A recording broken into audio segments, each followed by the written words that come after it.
النقاط ديال البارح ما والله العظيم ما بغينا حنا غاديين باش تنبينوا، حنا غاديين باش تنوضحوا الخيانه، حنا غاديين باش تنوضحوا الخيانه. حنا وصلنا ل 71 انت كتردينا ل 53. حنا راجعين ل 71، من هذه غنقزوا ل 71، من هذه غنمشيو ل 71.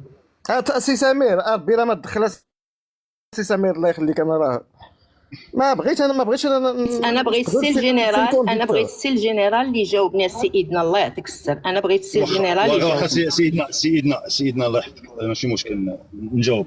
اولا انه كان مرشحا لمجلس العرش. من كان مرشح؟ شكون اللي رشحه؟ هل قبل ان يكون؟ نعم قبل ان يكون. لا قبل ان يكون. دليل انه قبل ان يكون. قبل ان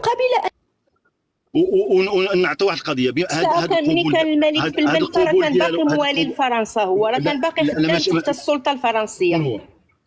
هو كان خدام تحت السلطه الفرنسيه، وراه هضرنا بانه في عمله في الاقامه العامه الفرنسيه كان داعما للحركه الوطنيه بشهاده الذي قال انه لن يكون موضوعيا. يعني اش كنقول لك ان الحسن الثاني ذكي الله يرحمه، الحسن الثاني كان نورمالمون يقول لك اودي لا كان خائنا. هو قال لك لا كان يدعم الحركه الوطنيه، واسالوا قاده حزب الاستقلال لا زالوا مازال حيين. وقال عبد الرحيم بوعبيد براسو كيما قلتي، وقال عبد الرحيم بوعبيد فهمتيني. يعني غير باش نفهموا شتي ان باش ناكدوا ان افقير كان خائن وقبل به محمد الخامس وقبل به الحسن الثاني. ويعني كيفاش راح كنضربوا في المصداقيه ديال محمد الخامس وديال الحسن الثاني انهم استعملوا. لا كيفاش ابدا؟ لما يقول لك الحسن الثاني، لما يقول لك انه ارث فرض علينا من فرنسا، لما يقول لك انه ارث فرض علينا من فرنسا، صاف با دير بان نزلنا من القيمه ديال الحسن الثاني، ولكن كانوا شي امور فرضاتهم فرنسا عند الاستقلال. مزيان. لماذا حينما طلبت فرنسا من الحسن الثاني انها تسلم وما سلموش؟ علاش؟ ان دوغول غادي نجيب لك انا دابا سكرين شوت ديال الكتاب، قال المستشار ديالو بريفتيت بان العقبه بيننا وبين اصلاح العلاقات مع المغرب هو افقير. وسي حسن دو لو ليكيد، يعني لا الحسن الثاني يصفي افقير سايغا بيان.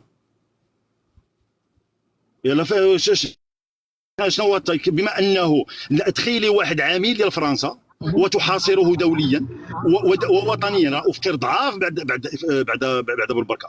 الخاسر الوحيد في سميتو في مقتل بوبكر هو افقير.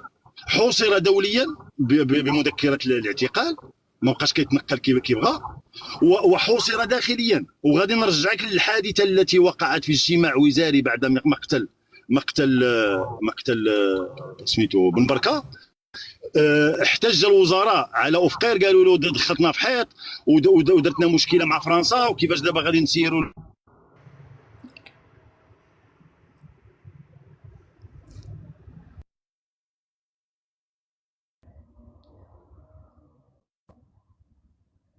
الجنرال الصوت. شوف الا سمحتوا لي لان ما بغيتش عاوتاني اللايف يتحول الحوار ثنائي. نعطيو كتسمعنا الجنرال؟ الصوت ديالك كيمشي الجنرال. غير نوضح واحد النقطه سيدنا، هو ان السلطان المغربي محمد الخامس السي الجنرال مدام سميره الاخوان راه انا الاستاذه سميره احترامها فوق راسي. الله يحفظك. وانا كذلك وما عندي معها حتى شي خلاف شخصي، وما عندها معايا حتى شي خلاف شخصي ابدا. انا عندي غير تحفظ على واش كتسمعوني؟ انا عندي غير تحفظ على هذه القضيه ديال الرجوع الى الوراء، لان بغينا نتقدموا الجنرال. ألم يكن السلطان المغربي السي الجنرال كان محتاج استاذه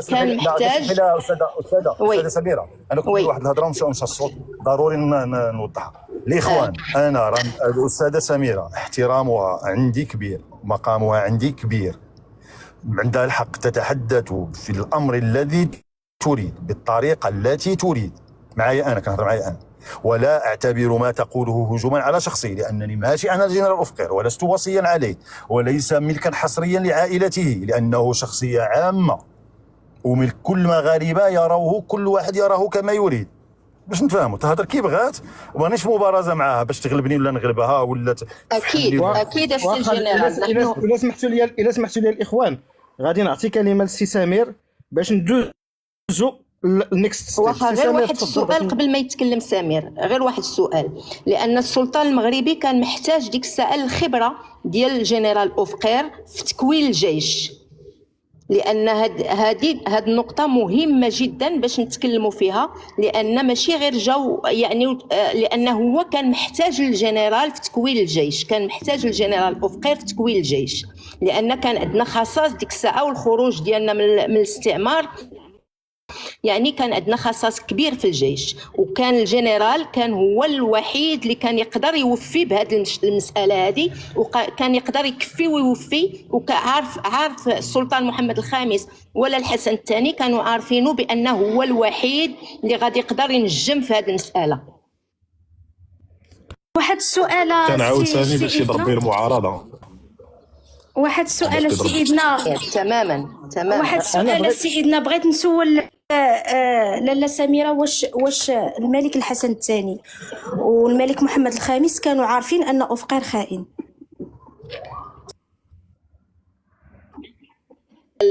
سميتو باقي قلت لك، باقي هنايا ما وصلناش سميتو الخيانه طيب مع بن غضب ازاله. هو عاوتاني كاين شي امور ما كيكونوش عارفين هذيك الساعه، رغم انني لا اتمنى الوقوع هذه. الا سمحتي دير لينا الثاني ذكر على ان اوفقير كان خائنا، وكان يعني شك في خيانه في ولائه قبل لا شوف قمه سباعيه ديال. لا انا راه غادا في المنطق ديالك، غادا في انا شوف انا ما بغيتش، شوف ما غاديش صراحه، خصني نفرض التوجه كما اتفقنا عليه البارح. حنا دابا في واحد الكرونولوجيا، راه ساعتين دابا هذه تقريبا باش بدينا اللايف، وصلنا ل 71. الجنرال بدا بغينا نهضروا على ظروف الانقلاب، والجنرال كان بدا كيسرد لنا اسباب الانقلاب، بغينا نكملوا في هذه باش نوصلوا لمربط الفرس اللي هو الانقلاب.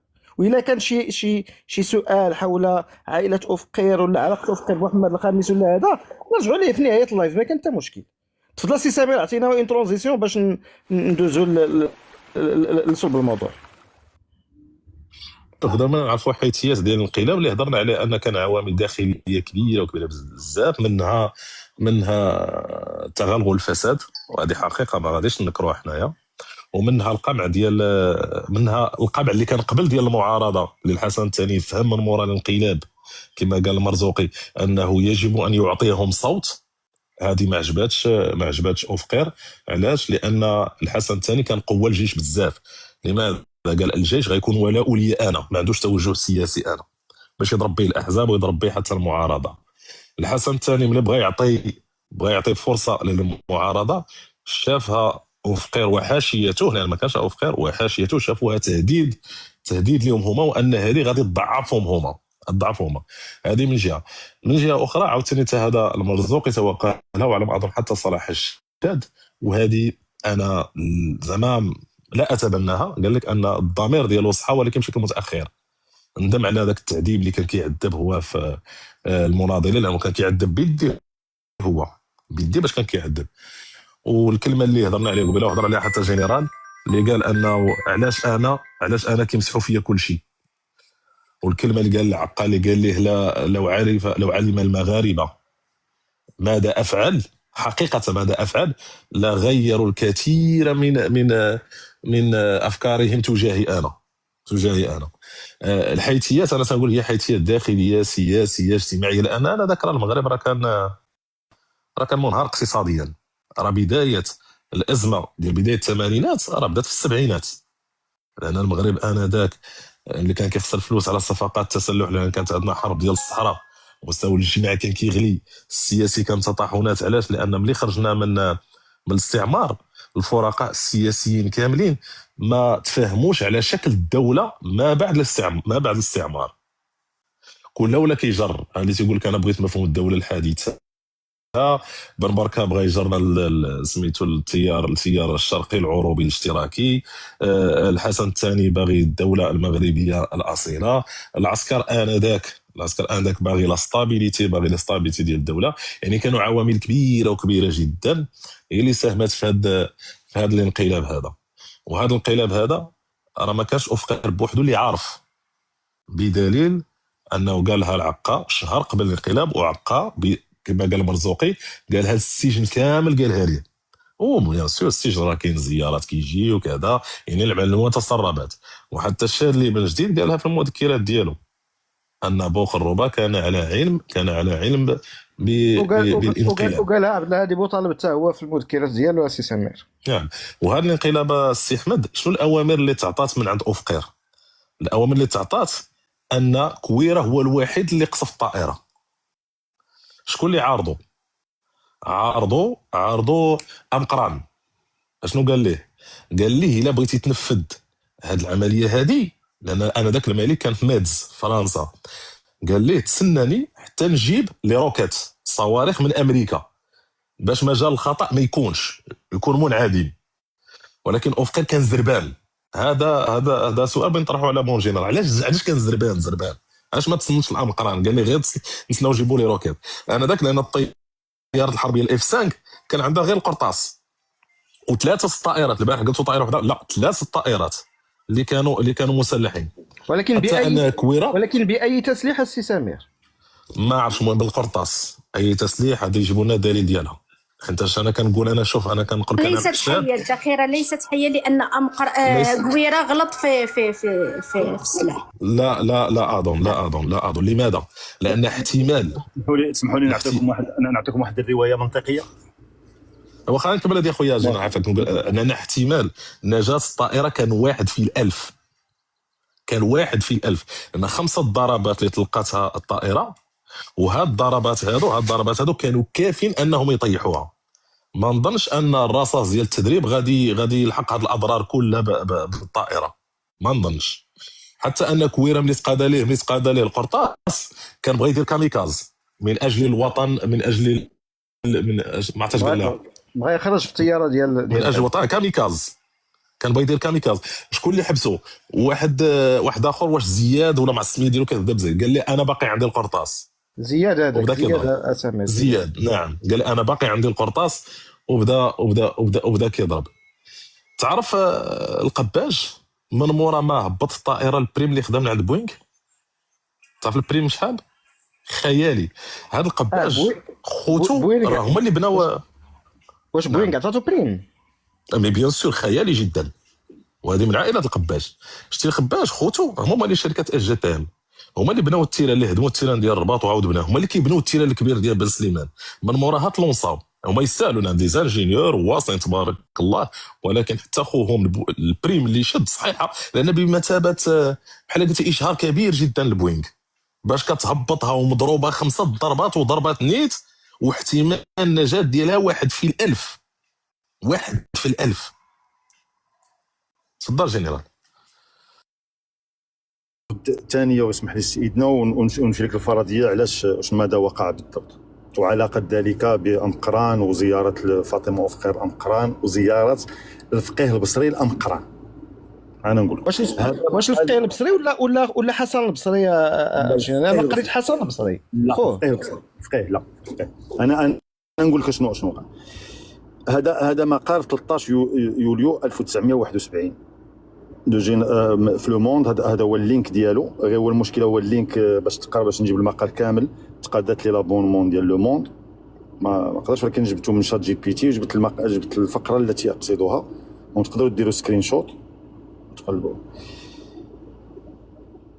ولد عام 1920 في عين الشعير، ترجمه غلط بالفرنسيه في الاطلس الصغير. الجنرال أوفقير هو ابن احد اعيان بودنيب الذي كان من ابرز المعارضين للاختراق الفرنسي.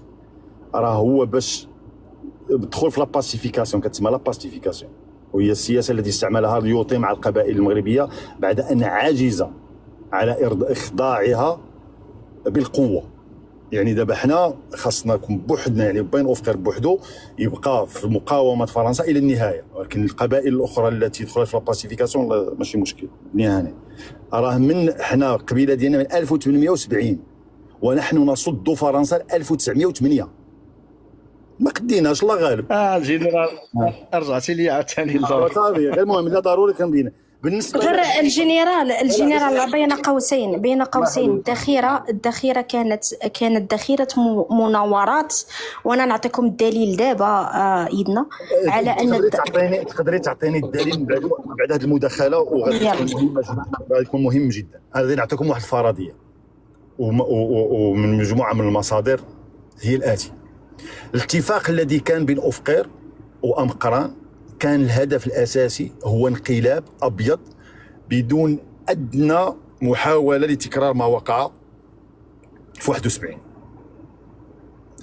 وهذا الاتفاق هذا كان يقضي بالإسكورت ديال الطائرة وإجبارها على النزول في قاعدة القنيطرة، وإجبار الملك على التخلي عن الحكم لابنه محمد السادس الذي كان في إفران تحت الحراسة المشددة من الجيش في إفران. هذه المعلومة ربما بزاف ديال الناس ما كيعرفوهاش. كان في إفران هو في ذاك الوقت، وكان تحت حراسة الجيش اللي كان أوفقير هو الماجور، كان هو القائد الأعلى للقوات المسلحة الملكية، وكان هو الماجور العام، كتسمى الماجور العام للقوات المسلحة الملكية، وزير الدفاع. أمقران كان عنده فشل كلوي، مشى بأوبيراسيون باش يدير عملية في فرنسا، والتقى بالفقيه البصري اللي جا عنده قال له عندي علم بالانقلاب. تفاجأ أمقران بأن الفقيه البصري عنده الخبر. كيفاش عنده الخبر؟ وانا لأنه أوفقير كان داير اتفاق مع الطبقة السياسية كلها. يعني الخيانة ديال أوفقير لا تقتصر على أوفقير بوحده، يا اما نجمعوا الخونه كاملين، يا اما حاجه اخرى. مو كاع اللي شارك في الانقلاب خائن، ياك خصنا نتفقوا في هذه القضيه، او لا غنبقاو نديروا الانتقائيه حاجه اخرى. فلما فوج قال له ديرها في خبري وها شنو هي الخطه وها الخطه اقتنع أمقران بانه قال له هذيك الخطه ديال انه كذا ومن وديو مجلس وصايه ما كان لا هذه وقال له بالحرف يجب قطع راس الافعى، واتفق على انه غادي يسالي مع الحسن الثاني ويسالي حتى مع أوفقير. هذه المحادثة كاملة نقلت إلى الرباط، نقلت عند أوفقير كان بين خيارين، إما أنه يلغي العملية من الأساس وصافي، يا إما يستغل الحماس لأن أنه يستعمل الضباط ويستعمل الحماس ديالهم، بل لأنهم إلا هددوا الملك الحسن الثاني بدون نية القتل، والحسن الثاني ذكي ما غاديش يثيقوا، يعني غادي يخلي ذاك الحماس. ويقال طبعا هذه كتبقى فرضيه، ما كنقول لكش انا فاهم، روايه من الروايات انه امر باش انه يدير سلاح المناورات، والدليل على ذلك ان أمقران قال له خلي حتى يجيو لي روكيت، قال له لا، لانه لو كان باغي فعلا ان الطائره تفجر كان مساله بسيطه جدا، صاروخ ارجو، الطيارات فرقعت، بلاغ في التلفزيون الاخر بعطب تقني، سقطت الطائره الملكيه وكذا وكذا وسدت بعدا. صاروخ ارجو. علاش انا غادي ندير هذه الاحتفاليه كامله؟ لانه هذا الشيء كله كنهضروا عليه، راه ما كنهضروش على حقائق يقينيه. مثلا نجي نقول لك انا هذا الشيء كذا هو الحقيقه، ما قاله سمير غلط. واش القرطاس ما يطيحش طائره؟ لا، ولكن اسمح لي، واش انت باغي تطيح طائره بقرطاس؟ ونزيد وعلاش ما يطيحش بقرطاس؟ راه الاحتمال ديال السقوط ديالها راه كان واحد في الألف، واحد في الألف احتمال ديال النجاة ديالها. لا ماشي واحد في الألف. جنرال يا بغيتي تسمعي عندي دابا من احمد منصور. لا غير اسمعني. تقرير امريكي السفير الامريكي رود كرويل جو قال لهم ان فرصه نجاه الطائره كان 1 في المليون، ماشي 1 في الألف. هاكا وعندي التقرير الامريكي انا موجود، ماشي انا كنعطيك فرضيه من الفرضيات. اسمح لي محمد الله يخليكم سمير، داخلك دقيقه. الجنرال شوف، هو خاصي محمد تفكر. هادشي اللي كتقول الجنرال، غادي نقرا لك واحد المقطع فيه 4 سطور ولا 5 من خطاب ديال الحسن الثاني امام كبار ضباط الجيش مباشره بعد الانقلاب. الخطاب اللي اعلن فيه الغاء وزاره الدفاع كيأكد بعض من هذا الشيء اللي كتقول وينفي البعض. شوف شنو قال الحسن الثاني: لم يكن أوفقير يأمل أو يطمع في تأسيس جمهورية، ولا أن ينصب نفسه ملكا، لأنه يعرف أنه حتى في قبيلته بناحية بونيب لن يرضى عنه. ولكن أفقر كان ينوي القيام بعملية لا تحتاج إلى شهود ولا تترك وراها أثرا، وإذ ذاك يبادر بالتوجه إلى إفران كما قلتي، ويأتي بولي العهد وينصبه ملكا ويعلن حالة الطوارئ، ولا سيما أن لا وجود للبرلمان، ويأخذ الأمور بيديه ويذهب إلى القصر باكيا منتحبا مدعيا أنه سيظل في خدمة الملك الجديد كما فعل مع الأب والجد سيفعل مع الحفيد. هذا من خطاب كان ينوي قتله، ماشي دابا الجنرال يقول لك لا. وهذا عندي فيديو، إذا عندي فيديو صوت وصورة. الله يخليك الكلمة، الله يخليك الكلمة. أنا عطيت الكلمة لسي محمد، خليته يكمل، كملت أنا. إلا قلتوا لي بأنه ما كانش ناوي يقتل الحسن الثاني، إذا بماذا نفسر قصف الموكب الملكي من ينزل من الطيارة؟ وبماذا نفسر قصف المستشفى؟ لأن أفقر لما سول الحسن الثاني قالوا له راه مجروح ومشى للمستشفى ديال القصر. إذا بماذا نفسر أن المستشفى حتى هو تقصف؟ كيفاش تقولوا لنا باغيين تدخلوا لنا شي حاجة لعقلنا بأن واش حنا في عاشوراء، واش حنا في قشاوش عاشوراء هذه تنقولوا بأنه ما كانش قرطاس، ما كانش صحيح؟ كيفاش غادي نبرروا لهاد الخيانه؟ هذه خيانه واضحه. كيفاش حنا غادي نبروها وغادي نقولوا بانها ما كانش قرطاس حقيقي؟ واش حنا في عاشوراء؟ واش حنا تلعبوا؟ كيفاش ما كانش قرطاس حقيقي؟ وعلاش طلب من أمقران انه يمشي ويكمل المهمه؟ علاش طلب من أمقران انا غنعطيه دابا، وعلاش حاول انه يقصد الطيارين من موراها؟ تماما. انا غادي نعطيه دابا الفقره ديال مرات أفقر. فكيفاش ومنين نزلوا من الطائره تقصف الوفد الملكي، تقصف وماتوا فيها ناس وماتوا فيها شهداء، وكيفاش مني قالوا الأفقر قالوا له بان الملك الحسن الثاني راه مجروح ومشى للقصر، مشى للمستشفى ديال القصر، كيفاش مشاو ضربوا القصر؟ واش الخيانه ولا عندها تبرير؟ نعم أفقر، أنا متفقة معكم بأنه دار بزاف للدولة المغربية، ولكن الخيانة تبقى خيانة ومات خائنا. لا غير اسمعيني اولا بعدا عاودتي واحد الكلمه اكثر من 7 ولا 8 ديال المرات، وهذه انا كنعترض معك فيها. واش كتبرر الخيانه؟ تبرر الخيانه. حنا لا نبرر. ماشي عليك انت الجنرال. لا اسمعيني يا استاذه. لا ماشي عليك والله، قسم ما قصدتك انت. لا عليا انا الجنرال، وانا عندي ما يثبت على انها كانت ذخيره غير حيه. انا عندي ما يثبت، انا نوريها بالدليل. غنكملوا. شوف الله يرحم الوالدين، غير باش ما نكونش طونسيون داكشي. اسيدي كان أفقر ما باغيش يقتل الحسن الثاني، كان باغي يخلعو سلميا بانقلاب ابيض. خيانه ما كنبروهاش. راه واخا حنا كنهضروا على فرضيات ماذا وقع. نقول لك علاش. السؤال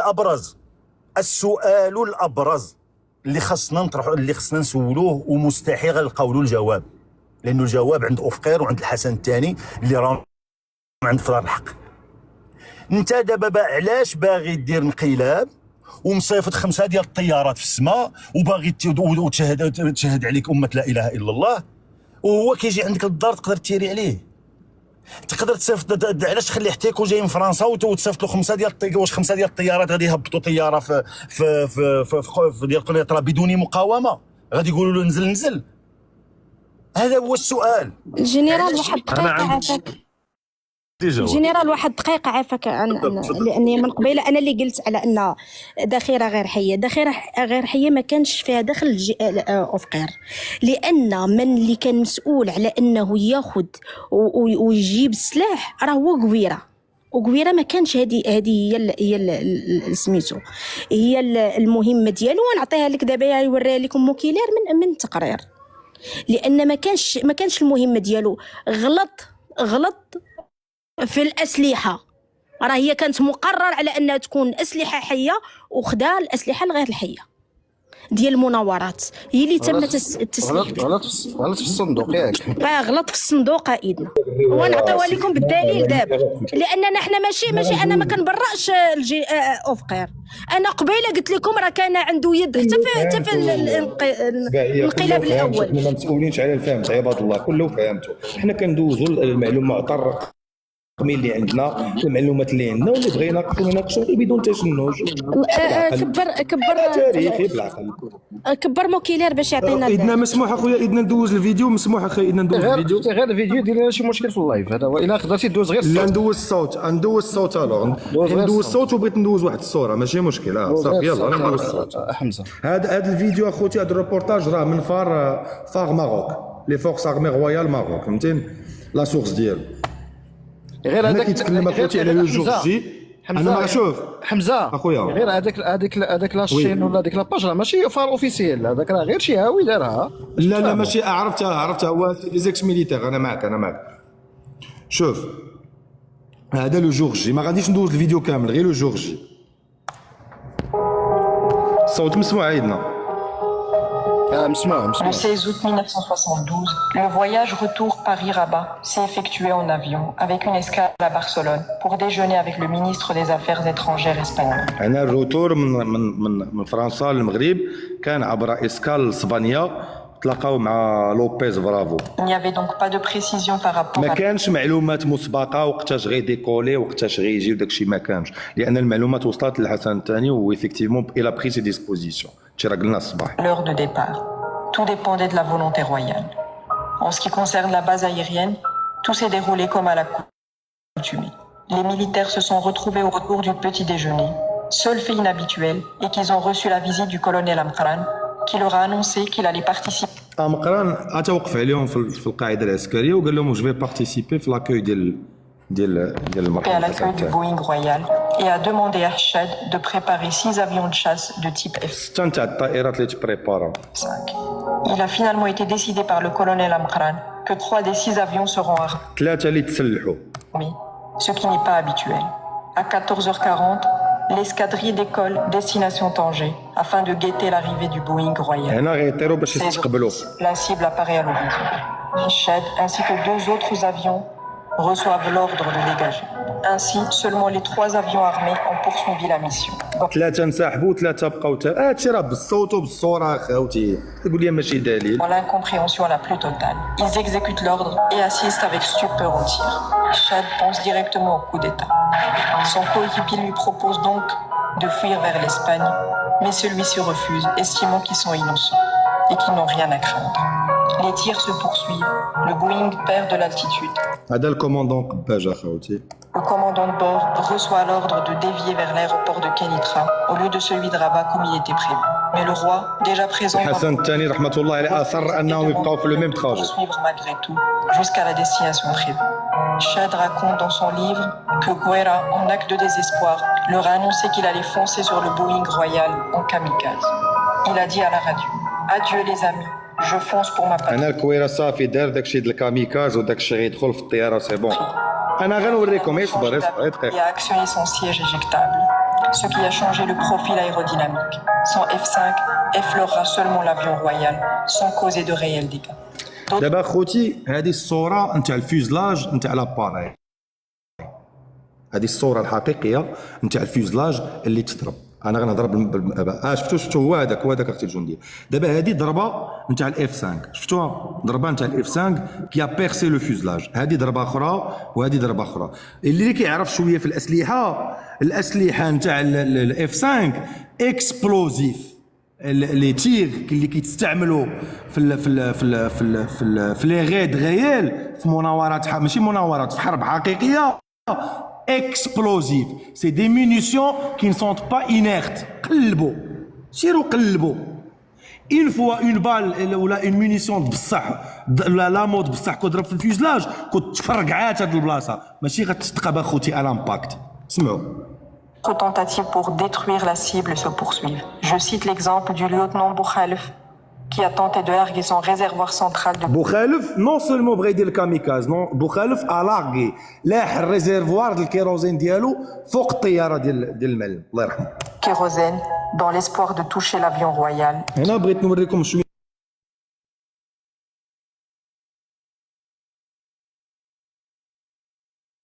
حمزه. بغيت نوريكم النوع ديال الذخيره اللي تستعملات. هاد الذخيره هادي كي بيرس لو فيوزلاج ايت انيرت، سيروا قلبوا. Qui approchait de la piste d'atterrissage, mais sans succès.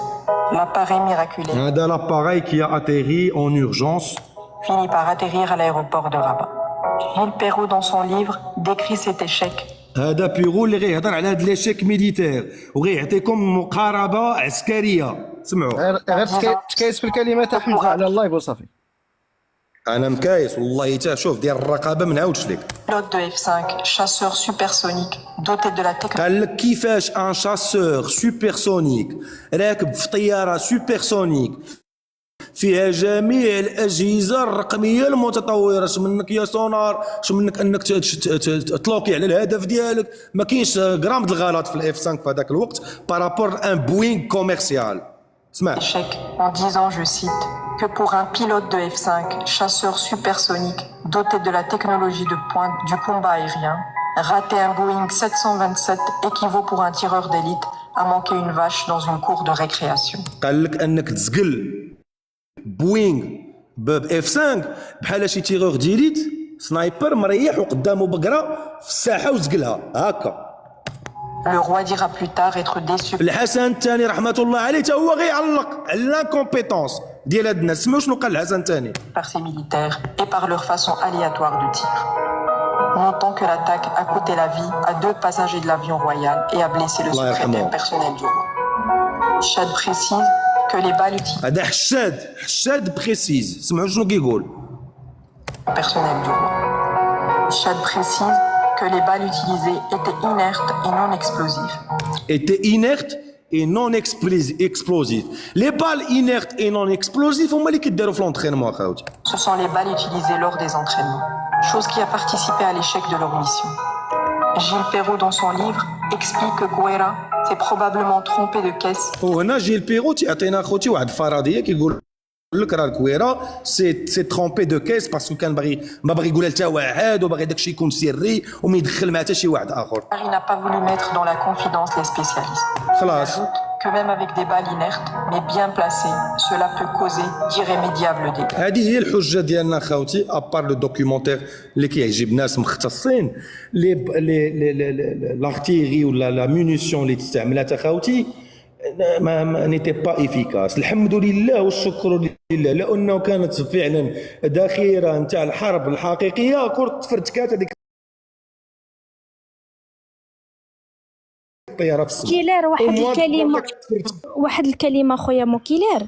حنا انا اقول على ان اوفقير كان ينوي انه يقتل الحسن الثاني، وهذا الشيء اللي قالوا الحسن الثاني انه كان باغي يتخلص من اوفقير ويدير مجلس الوصايه على ويجيب الحسن الثاني براسو راه قالها سبعيه وقالها هذا الشيء اللي قال الحسن الثاني. يعني احنا كنرجعوا المرجعيه تاع الملك، ولكن الذخيره لحسن الحظ لم تكن هي حربيه، لن تكون ديال الحرب. اما زياد وسميتو راه كانوا حاقدين لواحد الدرجه ايدنا لا تتخيلها. ان تخيل زياد رجع وشارجه بالاسلحه ومشى ضرب الموكب الملكي وهذه من الفتنه ديال الحسن الثاني الله يرحمه، ان كان عارف على انهم يضربوا الموكب الملكي ومشى في السياره. شوف سبعيه في قران فاش فهاد الشيء قريتو في كان حاقد على الحسن الثاني اكثر من قران. اسمعي يا سبعيه الجنرال غتكون في راسك هذه القضيه هذه. قران فاش مشى قدام الحسن الثاني قال لي واش عرفتي بان ما بقى لك والو تموت، لان ما قران كان مريض والرابور ميديكال ديالو كاين عند الملك. قال لي الله اللي عالم. قال لي ولكن انا شي حوايج سقط ليهم الخبار. انا كيبان لك ان قران كانوا معمرينه.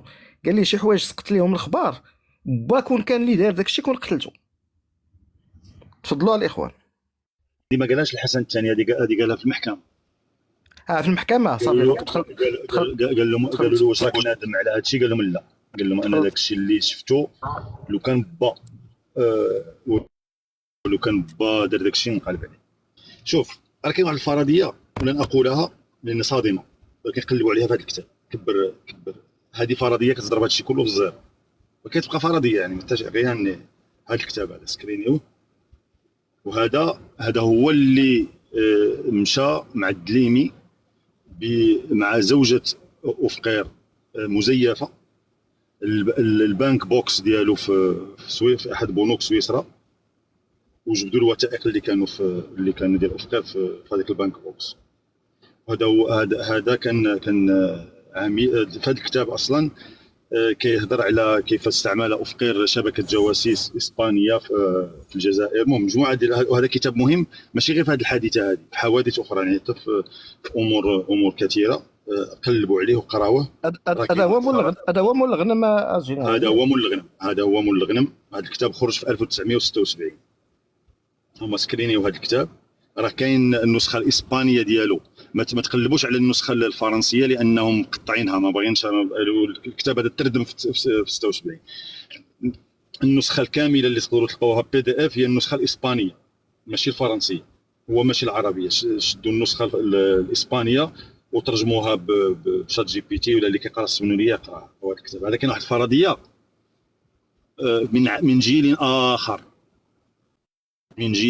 اخر، ويصف خيانة أفقير لأن الملك شاف خيانة أفقير بطريقة أخرى. لأنه لو كان نقول لكم أنا هذه يقول لك وكذا وأنت تبيض وأنت المهم قراو باش تعرفوا من هو الشخص، ما هو وزنه، ما هو حجمه، وماذا قال، وهل هذه الفرضية يمكن أن تقبل منه أو لا. المهم شوفوا الأمور كيفاش. هذا هو الكتاب سكرين. كاين واحد سؤال طرحته الأستاذة سميرة، هو سؤال مهم جدا ومحوري. بما ان الفرضيه حنا كنقولوا فرضيات، لانه انا حتى واحد راه ما عاش في ذاك الوقت. الجنرال الا سمحتي لي غير 30 ثانيه. الاخوان اللي كيطلبوا الكاس صبروا علينا حتى نساليو اللايف ونطلعوكم كل واحد نعطيو دقيقه ولا جوج يدير التدخل ديالو. تفضل الجنرال. واحد السؤال محوري غير باش نوضحوا الامور. حنا نتحدثوا على فرضيات، كنتحدثوا على الفرضيات المطروحه، لانه اصلا الحقيقه المطلقه حنا ما نقدروش نجزموا بها. ما نقدروش نقولوا فعل كذا لانه امور بزاف غير معروفه. لو كان ما خرجتش الرساله ديال الفقيه البصري في عام 2000 الى العلن، ويجي واحد دابا يقول لي انا باللي الاتحاد الاشتراكي كان كومبليس في الاخر، ما نتيقوش. انا اللي صبنا الجنرال هو دريس السلاوي خصوصا. ودريس السلاوي نزيدك، لو كان انا الى حدود 2018 كنت متيقن بان بومدين كان مباركا للانقلاب ماشي مشاركا فيه. لكن منين قريت كتاب ديال من ماشي ديال ولد أفقير ولا بنته ولا عبد الحميد الجماهيري ولا مغربي ولا جزائري ولا مصري ايراني، والكتاب اصلا ماشي مديور على المغرب، مديور على المذكرات ديالو الشخصيه. كل نهار كيكتب المذكر الجورنال انتيم ديالو وكيجمعهم في واحد البنك بوكس في سويسرا اللي سميتو امير علم. الشهوه انا، الكتاب سميتو الشهوه انا. وفي 16 غشت بما انه كيكتب المذكرات ديالو كتب ماذا قال في 16 غشت. صدمت من موقف بومدين. يعني ما حدك انت كتقدم في البحث وانت ربما تقدر كاع هادشي اللي كنقولوا يا اما يتاكد يا اما يتغير. حتى واحد ما عنده الحقيقه المطلقه. حتى شي نقول واحد القضيه، ملي كنسمع المرزوقي وحشاد ما كناخذهمش اون ريفيرونس. قول لي علاش ما ناخذهمش اون ريفيرونس؟ فاش ما ناخذهمش اون ريفيرونس؟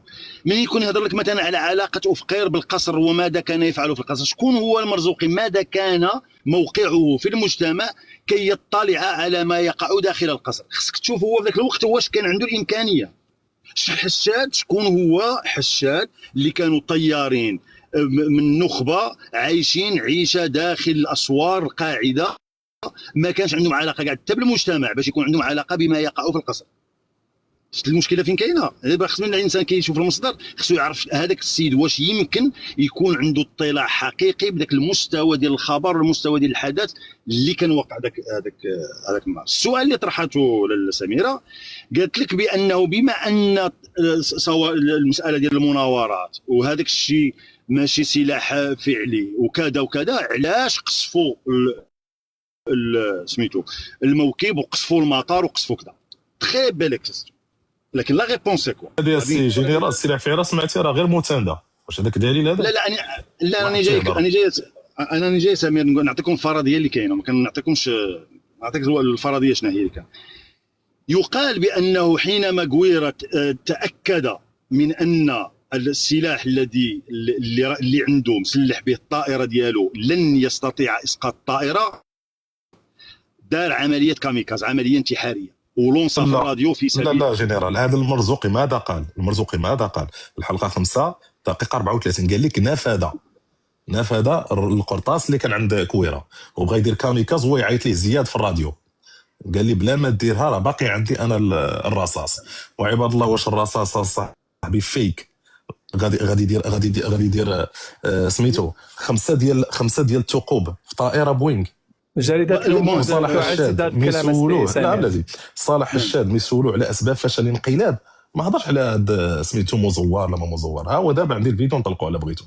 قال لك اول حاجه هي السرعه، قال لك علاش، وحتى امقران راه كان نصحى اوفير، قال لي غير تسنى تنجيب لي روكات من ميريكان، لان القرطاس يقدر يفشل سميتو، يقدر يفشل العمليه، هو باغي صواريخ فهمتي باش دقه بطله. قال لك ولكن وفقير كان بحال هكا كان زربان بزاف، وهذا هو اللغز، هذا لغز كبير، هذا اللي خصنا نفكوه حنايا. علاش هاد الزربه بالضبط؟ انا عندي الرابور ديال السي تروفيات عنده السريه في 2017 فيه تقريبا 15 صفحه، وكيدوي على هذا الشيء اللي قلناه كامل من التحقنات السياسيه اللي كانت المجتمع، وفي حتى قالوا على ان اوفقير قبل 1971 حددوها قبل 1971 كان متشبت بالملكيه، هاكا متشبت بالملكيه قبل 1971، لكن بعد 1971 قال لك تغيرت لاتيتود ديالو تجاه الملكيه. وهذا هو سؤال اخر اللي بغينا نسمعوا الجواب ديالو. اما القضيه ديال ان سلاح مناورات ماشي مناورات، لا ماشي دليل على زياده على هذا غير نكمل الجواب ديال على السؤال ديال سامي الى تفضلت.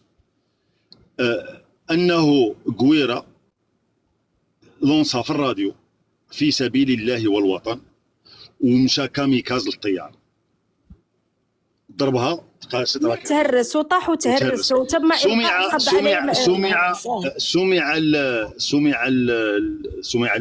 هذيك الهضره، الرساله اللي سمعت الترانسميسيون لتحت. امر امقران الجنود ديالو انهم دخلوا فرعوا الستوك ديال لي ميسيل ديال القنابل المتفجره، شارجاو الطيار ديالهم وبداو كيقملوا. وفقير في حسب ما روي انهم قال لهم tout est foutu, on vit une deuxième سخيرات، il faut arrêter، خصنا نحبسوا، خصنا نحبس. ولونسا في الترانسميسيون ديال برج المراقبه حبسوا الملك قد قتل، قد مات. ومشى ليطا ماجور، واللي كان معاه في ليطا ماجور هو الكوموندون عروب اللي غادي يولي الجنرال عروب، اللي كان هو المفتش العام ديال من بعد غادي يولي المفتش العام للقوات المسلحه، راه كان هو شاف الكابيني ديالو. وغادي نقول لكم واحد المقوله نقلت عن زوجة مولاي عبد الله الله يرحمهم لم يأصلح جكروا سميتها. قالت للملك بان الكوموندون عروب راه حتى هو كومبليس، قال لها انت راكي باغياني نقلب على شكون كومبليس، غنقتل الدوله كامله. يعني ان القصف ديال الموكب وقصف المطار، ومنين مؤخرا عرف باللي ان الخطه فشلت باسقاط الطائره، امر بتسليح الطائرات، والطيارين مشاو بعلم هذوك الثلاثه ولا اربعه اللي كانوا من غير قويره وزياد ما كانوش عارفين، اللي طلعوا قصفوا كانوا عارفين وعرفوا في ديك اللحظه. وبدا قويره وزياد كانوا عارفين، هما اللي لا عارفين. قلت صالح قويرة الشات اللي ما كانش عارف. في الاول قويره وزياد هما اللي عارفين فقط، لكن منين طلعوا باش يقصفوا كانوا عارفين. حسات لا، ثلاثة اللي كانوا عارفين، انا ثلاثة. القصد. سي أوفقير، اسمع هذه الفقرة الله يخليك. قال لك ما هي التفاصيل التي اتفقوا حولها؟ هذا دائما في الكتاب ديال أوفقير العائلة والدم. هذا الشيء لك على لسان الكاتب وفاطمة أوفقير. قال لك افترق الثلاثي أوفقير أمقران وكويرة بعد أن اتفقوا على الخطة بمنزل مدام الزرق أو سواه ليلة 15 غشت 1972. وكانت الخطة المتفق عليها هي استعمال طائرة مطاردة ومقنبلة واحدة، وكان الاقتراح اقتراح أوفقير الذي أكد للحضور حسب شهادة أحمد رامي أن النجاح مضمون بنسبة 150%. وحسب نفس المصدر تم الاتفاق على أن يتواجد الجنرال في مطار الرباط سلا تحسبا لكل تعقيدات طارئة حتى يتسنى له أخذ زمام الأمور وتوجيه العملية وقيادة وحدات الطيران. ويتضح من الاعترافات التي قدمها الكولونيل أمقران فيما بعد أن الكولونيل وغويرا غير من الخطة بعد عودتهما إلى القاعدة الجوية بالقنيطرة. وهكذا قرر مشاركة سرب طائرات يتكون من 6 طائرات من طراز F5 الأمريكية الصنع، وهي طائرات مطاردة ذات محركين مجهزين برشاشات من عيار 20 ملم، على أساس أن يتم تجهيز 3 منها في حين يستعمل نصفها الباقي للحفاظ على مظهر الأشياء التي يقتضيه السرب المرافق عادة للطائرات الملكية. هذا التعديل الذي لا يكشف الكاتب عن أسبابه وغاياته فرض إخبار طائرين آخرين غير غويرة بالموضوع والغرض من المرافقة. قال لك لماذا تغيرت الخطة؟ هل يعود ذلك إلى عدم الثقة في أوفقير من طرف أمقران؟ هل يعلم أوفقير بالتعديل وبالتالي وافق عليه؟ هل انطلت على أوفقير لعبته وهو بحيث أنه كان يلعب على أكثر من وتر؟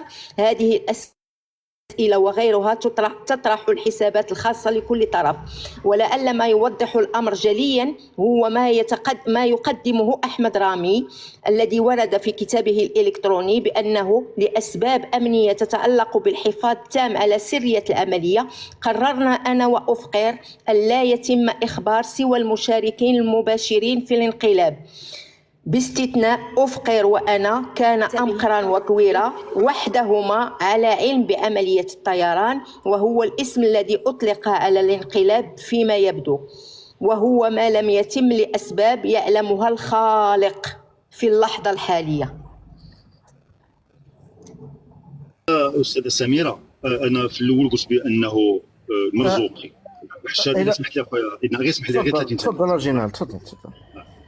منين غير باش نعرفوا المنهجيه ديال الدراسه، حيت ليس كل ما يقال يعلم يقال وليس كل ما يقال هو معلوم. منين قلنا بان مرزوقي وحشاد في شي امور ما تقدر تسمع الحشاد في لوبيراسيون في حد ذاتها مرجع لانه كان حاضرا. مرزوقي في 71 في الباكت ديال 71 ماذا وقع في التحركات لانه كان حاضرا. لكن باش يجي مثلا حشاد ومرزوقي يهضر لك على التعديل الحكومي وعلى الاسرار داخل القصر اطلاقا غير مسموع، لانه لم يكن مستواه مؤهلا انه يعرف داك الشيء اللي غير ما يشاع لدى العامه، كان بحال العامه. هذا ما ينطبق على احمد رامي. انا من تجي تقول لي عبد الهادي بوطالب، ولا تقول لي دريس السلاوي قال، ولا تقول لي ليازغي قال، نسمع لك. باش تقول لي ماذا كان احمد رامي في ذاك الوقت يتحدث كانه كان القائد العام للقوات المسلحه وانه المرشد الاعلى للجنرال اوفقير، هو كان لا شيء، كان استاذا للعربيه في الاكاديميه العسكريه، واوفقير جابوه باش يقري العربيه لولادو.